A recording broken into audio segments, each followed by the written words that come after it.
Black Beauty by Anna Sewell. Chapter 24. The Lady Anne, or A Runaway Horse. Early in the spring, Lord and part of his family went up to London and took York with them. I and Ginger and some other horses were left at home for use, and the head groom was left in charge. The Lady Harriet, who remained at the hall, was a great invalid and never went out in a carriage, and the Lady Anne preferred riding on horseback with her brother or cousins. She was a perfect horsewoman, and as gay and gentle as she was beautiful. She chose me for her horse, and named me Black Auster. I enjoyed these rides very much in the clear cold air, sometimes with Ginger, sometimes with Lizzie. This Lizzie was a bright bay mare, almost thoroughbred, and a great favourite with a gentleman on account of her fine action and lively spirit. But Ginger, who knew more of her than I did, told me she was rather nervous. There was a gentleman of the name of Blantyre staying at the hall. He always rode Lizzie, and praised her so much that one day Lady Anne ordered the side saddle to be put on her, and the other saddle on me. When we came to the door, the gentleman seemed very uneasy. "How is this?" he said. "Are you tired of your good Black Auster?" "Oh, no, not at all," she replied. "But I am amiable enough to let you ride him for once, and I will try your charming Lizzie. You must confess that in size and appearance she is far more like a lady's horse than my own favourite." "Do let me advise you not to mount her," he said. "She is a charming creature, but she is too nervous for a lady. I assure you, she is not perfectly safe. Let me beg you to have the saddles changed." "My dear cousin," said Lady Anne, laughing, "pray do not trouble your good careful head about me. I have been a horsewoman ever since I was a baby, and I have followed the hounds a great many times, though I know you do not approve of ladies hunting, but still that is the fact, and I intend to try this Lizzie that you gentlemen are all so fond of, so please help me to mount, like a good friend as you are." There was no more to be said. He placed her carefully on the saddle, looked to the bit and curb, gave the reins gently into her hand, and then mounted me. Just as we were moving off, a footman came out with a slip of paper and message from the Lady Harriet. Would they ask this question for her at Dr. Ashley's and bring the answer? The village was about a mile off, and the doctor's house was the last in it. We went along gaily enough till we came to his gate. There was a short drive up to the house between tall evergreens. Blantyre alighted at the gate and was going to open it for Lady Anne, but she said, "I will wait for you here, and you can hang Auster's rein on the gate." He looked at her doubtfully. "I will not be 5 minutes," he said. "Oh, do not hurry yourself. Lizzie and I shall not run away from you." He hung my rein on one of the iron spikes, and was soon hidden among the trees. Lizzie was standing by the side of the road a few paces off with her back to me. My young mistress was sitting easily with a loose rein, humming a little song. I listened to my rider's footsteps until they reached the house, and heard him knock at the door. There was a meadow on the opposite side of the road, the gate of which stood open. Just then some cart horses and several young colts came trotting out in a very disorderly manner, while a boy behind was cracking a great whip. The colts were wild and frolicsome, and one of them bolted across the road and blundered up against Lizzie's hind legs, and whether it was the stupid colt, or the loud cracking of the whip, or both together, I cannot say, but she gave a violent kick and dashed off into a headlong gallop. It was so sudden that Lady Anne was nearly unseated, but she soon recovered herself. I gave a loud shrill neigh for help. Again and again I neighed, pawing the ground impatiently, and tossing my head to get the rein loose. I had not long to wait. Blantyre came running to the gate. He looked anxiously about, and just caught sight of the flying figure, now far away on the road. In an instant he sprang to the saddle. I needed no whip, no spur, for I was as eager as my rider. He saw it, and giving me a free rein and leaning a little forward, we dashed after them. For about 1.5 miles the road ran straight, and then bent to the right, after which it divided into 2 roads. Long before we came to the bend she was out of sight. Which way had she turned? A woman was standing at her garden gate, shading her eyes with her hand and looking eagerly up the road. Scarcely drawing the rein, Blantyre shouted, "Which way?" "To the right," cried the woman, pointing with her hand, and away we went up the right-hand road. Then for a moment we caught sight of her. Another bend, and she was hidden again. Several times we caught glimpses and then lost them. We scarcely seemed to gain ground upon them at all.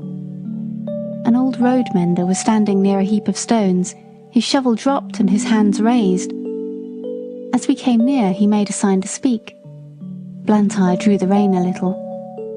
To the common, sir. She has turned off there." I knew this common very well.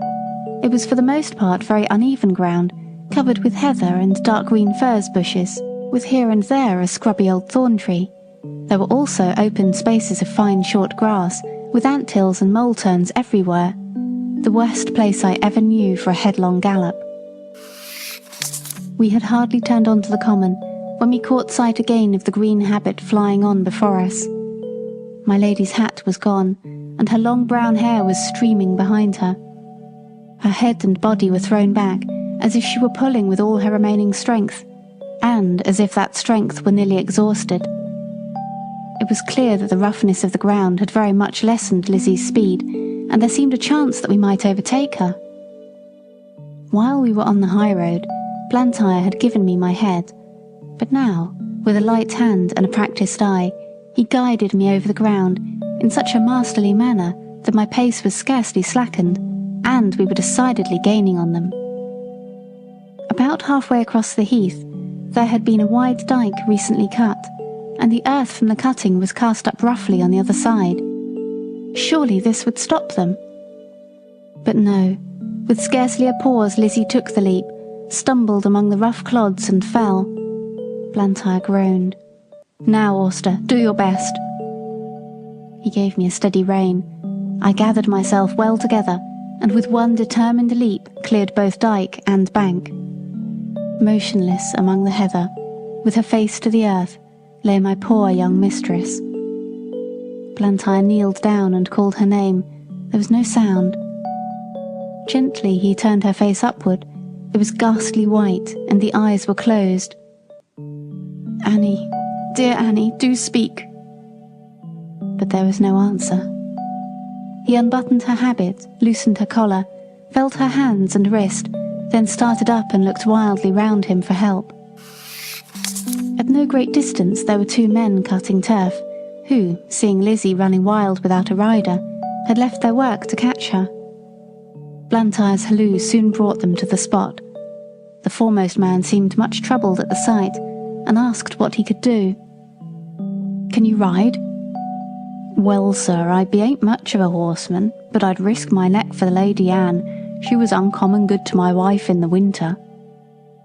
"Then mount this horse, my friend, your neck will be quite safe, and ride to the doctor's and ask him to come instantly. Then on to the hall, tell them all that you know, and bid them send me the carriage with Lady Anne's maid and help. I shall stay here." "All right, sir, I'll do my best, and I pray God the dear young lady may open her eyes soon." Then, seeing the other man, he called out, "Here, Joe, run for some water, and tell my missus to come as quick as she can to the Lady Anne." He then somehow scrambled into the saddle, and with a "Gee up!" and a clap on my sides with both his legs, he started on his journey, making a little circuit to avoid the dyke. He had no whip, which seemed to trouble him, but my pace soon cured that difficulty, and he found the best thing he could do was to stick to the saddle and hold me in, which he did manfully. I shook him as little as I could help, but once or twice on the rough ground he called out, "Steady, whoa, steady." On the high road we were all right, and at the doctor's and the hall he did his errand like a good man and true. They asked him in to take a drop of something. "No, no," he said, "I'll be back to him again by a short cut through the fields, and be there afore the carriage." There was a great deal of hurry and excitement after the news became known. I was just turned into my box, the saddle and bridle were taken off, and the cloth thrown over me. Ginger was saddled and sent off in great haste for Lord George, and I soon heard the carriage roll out of the yard. It seemed a long time before Ginger came back, and before we were left alone, and then she told me all that she had seen. "I can't tell much," she said. "We went a gallop nearly all the way, and got there just as the doctor rode up. There was a woman sitting on the ground with a lady's head in her lap. The doctor poured something into her mouth, but all that I heard was, 'She is not dead.' Then I was led off by a man to a little distance. After a while, she was taken to the carriage, and we came home together. I heard my master say to a gentleman who stopped him to inquire that he hoped no bones were broken, but that she had not spoken yet. When Lord George took Ginger for hunting, York shook his head. He said it ought to be a steady hand to train a horse for the first season, and not a random rider like the Lord George. Ginger used to like it very much, but sometimes when she came back, I could see that she had been very much strained, and now and then she gave a short cough. She had too much spirit to complain, but I could not help feeling anxious about her. 2 days after the accident, Blantyre paid me a visit. He patted me and praised me very much. He told Lord George that he was sure the horse knew of Annie's danger as well as he did. "I could not have held him in if I would," said he. "She ought never to ride any other horse." I found by their conversation that my young mistress was now out of danger, and would soon be able to ride again. This was good news to me, and I looked forward to a happy life. End of chapter 24. Thank you for listening to Relaxing Storytime. If you've enjoyed this episode, please feel free to share it. Also, make sure to subscribe so you don't miss out.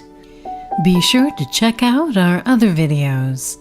And always remember, it's important to take time to relax, imagine, and dream.